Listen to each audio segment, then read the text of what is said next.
तो दोस्तों स्वागत है आप सभी का मेरे YouTube चैनल पर। दोस्तों आज व्यापम द्वारा जो है इन्वायरमेंटल साइंटिस्ट का एग्ज़ाम हुआ, जिसका ये पेपर है।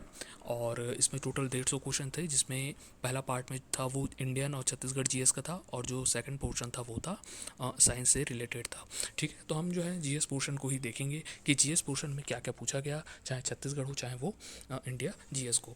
इस पेपर का जो पीडीएफ है मैं अपने डिस्क्रिप्शन बॉक्स और कमेंट बॉक्स में दे दूंगा, आप वहाँ से डाउनलोड करके देख सकते हैं, पढ़ सकते हैं। ठीक है, तो ये आप पेपर देख सकते हैं। मंकी पॉक्स क्या दिया हुआ है, करंट अफेयर्स है जैसे दिया हुआ है। उसके बाद एक कवर्धा रियासत के संस्थापक किस राजा को माना जाता है। और उसके बाद है कि बिलासपुर में राउत नाचा का महोत्सव जो है कब से किया जा रहा है, तो फेमस क्वेश्चन है, 1978 है। छत्तीसगढ़ की अध्यक्षता में स्वराज दल का गठन किसने किया था, ये भी पता होगा। सिगुर पठार भारत के निम्नलिखित में से किस राज्य में स्थित है, तो ये तमिलनाडु में है। निकट दृष्टि डोज के लिए पीड़ित व्यक्ति के चश्मे में किसका प्रयोग किया जाता है, तो ये आपको सब पता ही होगा, अवतल है। ठीक है, जनगणना के बारे में छत्तीसगढ़ का पूछा गया है कि 2011 की जनगणना के अनुसार छत्तीसगढ़ की जनसंख्या कितनी थी, ये सामान्य क्वेश्चन है। ठीक है, उसके बाद एक कॉन्स्टिट्यूशन का क्वेश्चन है कि संसदीय प्रक्रिया में गिलोटीन के विषय में सही क्या है। ठीक है, देखिए जब आप संविधान पढ़ रहे होंगे तो उनके जो टर्म्स है उसको भी आप अच्छे से पढ़कर जाइएगा। ठीक है, टर्म से भी क्वेश्चन पूछ दिए गए हैं। ठीक है, उसके बाद 18वीं सदी में भारत में लड़े गए युद्धों का जो है निम्नलिखित सही कालक्रम कौन सा है, तो ये 4 ऑप्शन दिए हुए हैं, आप ये देख सकते हैं। ठीक है, उसके बाद है छत्तीसगढ़ में लो एस के समृद्ध कौन सा क्षेत्र है, तो पता ही सभी को बैलाडीला है। ठीक है, गोविंद वल्लभ पंत सागर किस नदी पर स्थित है, तो ये आपके ऑप्शन से आप देख सकते हैं। उसके बाद है राष्ट्रीय चिकित्सक दिवस 1 जुलाई 2022 की क्या थीम थी। ठीक है, उसके बाद है जेंडर बजटिंग भारत में प्रारंभ की गई थी, ये है इसका है सन, आई थिंक मुझे जहाँ तक याद आ रहा है 2005-6 से है। उसके बाद है विश्व में जैव विविधता हॉटस्पॉट कितनी संख्या है, ठीक है, आई थिंक 36 है। उसके बाद है गिफिन वस्तुएं क्या होती हैं, इसके बारे में दिया, ये इकोनॉमिक्स से क्वेश्चन है। उसके बाद है छत्तीसगढ़ में किस नृत्य को तोता नृत्य के नाम से भी जाना जाता है, तो ये सभी को पता है, सुबह नाच। उसके बाद है बॉक्सिंग टूर्नामेंट एलोर्डा कप 2022 में भारत के कितने पदक जीते हैं। चाकेर बांध कहाँ है, तो ये कबीर धाम में है। परमाणु रिएक्टर के मंदक के रूप में D2O ऑप्शन बी यूज़ किया जाता है। इसमें निम्नलिखित में से किस वर्ष वन संरक्षण अधिनियम के संशोधन किया गया था। कवक होता है, क्या होता है, इसका आप जवाब मेरे को कमेंट बॉक्स में दीजिएगा, बताइएगा।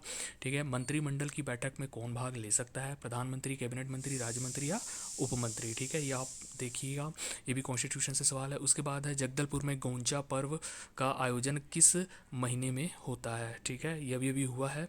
ठीक है, इसलिए यह क्वेश्चन पूछा गया है। उसके बाद है संविधान के अनुसार प्रधानमंत्री का कार्यकाल क्या होता है, 5 वर्ष लोकसभा की अवधि तक, लोकसभा में बहुमत का समर्थन तक, या उपरोक्त में से कोई नहीं। ठीक है, ये कॉन्स्टिट्यूशन का क्वेश्चन है। उसके बाद है निम्नलिखित में से उसके स्थापना वर्ष के आधार पर क्रमवार जमाई, यानी कि कौन सी ये जो एसोसिएशन है कब कब और किस सन के में जो है स्थापित हुई, उनके कालाक्रम, यानी कि पहले कौन हुआ उसके बाद कौन हुआ, उसका जमाना है।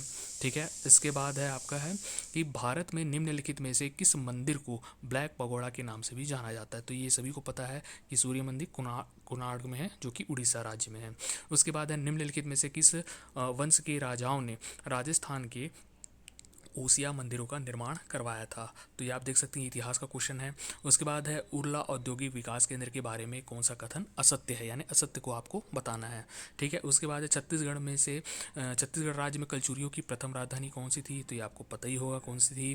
छत्तीसगढ़ में जनजातीय अनुसंधान एवं प्रशिक्षण केंद्र कहाँ स्थापित है, तो ये है रायपुर में है। चाय या कॉफ़ी के पौधे के स्रोत से कौन सी दवा जुड़ी है, कौन सी दवा जुड़ी है, ये आपको बताना है। गंधेश्वर मंदिर कहाँ है, आप सभी को पता है, शेरपुर में है। कार्बन क्रेडिट की अवधारणा पर विचार करिए, देखिए पर्यावरण से क्वेश्चन आ गया, ये आप पढ़ सकते हैं, देख सकते हैं। ठीक है, उसके बाद है निम्नलिखित में से कौन सा ग्राम पंचायतों द्वारा लिया जाने वाला ऐच्छिक कर है। ठीक है, तो ये टैक्सेस दिए हुए हैं, पंचायती राज से भी क्वेश्चन आया है। उसके बाद है राज्य के आपदा प्रबंधन प्राधिकरण का प्रमुख कौन होता है। उसके बाद है भारत ने गंभीर आर्थिक संकट का सामना कर रहे किस देश को ऋण सुविधा के तहत 44,000 टन से अधिक यूरिया प्रदान किया है, तो एक करंट अफेयर का क्वेश्चन है। उसके बाद हाल ही में विश्व शांति मंच 2022 का आयोजन किस देश में किया गया था, तो चीन, फ्रांस, ऑस्ट्रेलिया, इटली, कहा गया है, ये पूरा करंट अफेयर का क्वेश्चन है। उसके बाद है जीरो माइल स्टोन भारत के किस शहर में स्थित है, तो ये जो है आपका नागपुर में स्थित है। उसके बाद है छत्तीसगढ़ की सुप्रसिद्ध पंडवानी कलाकार तीजन बाई को पद्म विभूषण से कब सम्मानित किया गया था, ये भी सामान्य क्वेश्चन है। छत्तीसगढ़ का संवैधानिक एवं कार्यपालिक प्रमुख होता है, कौन होता है, ये आप मुझे कमेंट करके बताइएगा। बहुत ही पुराना और कॉमन क्वेश्चन है, रिपीटेड क्वेश्चन है ये। निम्नलिखित में से कौन गलत सुमेलित है, ये आपको बताना है। उसके बाद है आपका है छत्तीसगढ़ राज्य में स्थिर भाव पर वर्ष 2021-22 में उद्योग क्षेत्र में वृद्धि कितने प्रतिशत अनुमानित है। ठीक है, ये इकोनॉमिक सर्वे से क्वेश्चन है। उसके बाद 8 जुलाई 2022 को किस शहर में पर्यावरण मंत्रालय ने हरियाली महोत्सव का आयोजन किया गया था। उसके बाद है कि निम्नलिखित में से कौन सी नदी महाराष्ट्र से निकलती है और कर्नाटक आंध्र प्रदेश से होकर बहते हुए आंध्र तट में बंगाल खाड़ी में गिरती है। ये ज्योग्राफी का क्वेश्चन है, उसके प्रकार है। उसके बाद है निम्नलिखित में से कौन सा अधिनियम अम्ब्रेला विधान के नाम से भी प्रसिद्ध है। ठीक है, उसके बाद है किस योजना के अंतर्गत 35 से 45 आयु समूह की अविवाहित विधवा तथा तलाकशुदा महिलाओं को स्वरोजगार स्थापित करने हेतु आसान ऋण दरों पर ऋण उपलब्ध कराया जाता है। ठीक है, योजना से संबंधित है। उसके बाद अगला क्वेश्चन है पहली बार किस कारखाना अधिनियम के तहत महिला मजदूरों की सुरक्षा सुनिश्चित की गई थी। तो ये आपको देखना है, ओल्ड हिस्ट्री में आप उठा के देखिएगा और बताइएगा कमेंट करके कि कौन सा अधिनियम के तहत किया गया था। उसके बाद है अमृत धारा जलप्रपात कहाँ स्थित है, आप सभी को पता है कोरिया में है। उसके बाद है छत्तीसगढ़ में स्थित राष्ट्रीय उद्यान तथा अभ्यारण्यों का कुल क्षेत्रफल राज्य के कुल क्षेत्रफल का कितना प्रतिशत है। तो इस प्रकार टोटल 50 क्वेश्चन थे छत्तीसगढ़ और इंडिया जीएस के। इसका पीडीएफ मैं अपने कमेंट बॉक्स में दे दूंगा और डिस्क्रिप्शन बॉक्स में, वहाँ से आप पीडीएफ डाउनलोड कर सकते हैं, पेपर एनालिसिस कर सकते हैं। आने वाले एग्जाम्स के लिए आपको हेल्पफुल होगा। Thank you.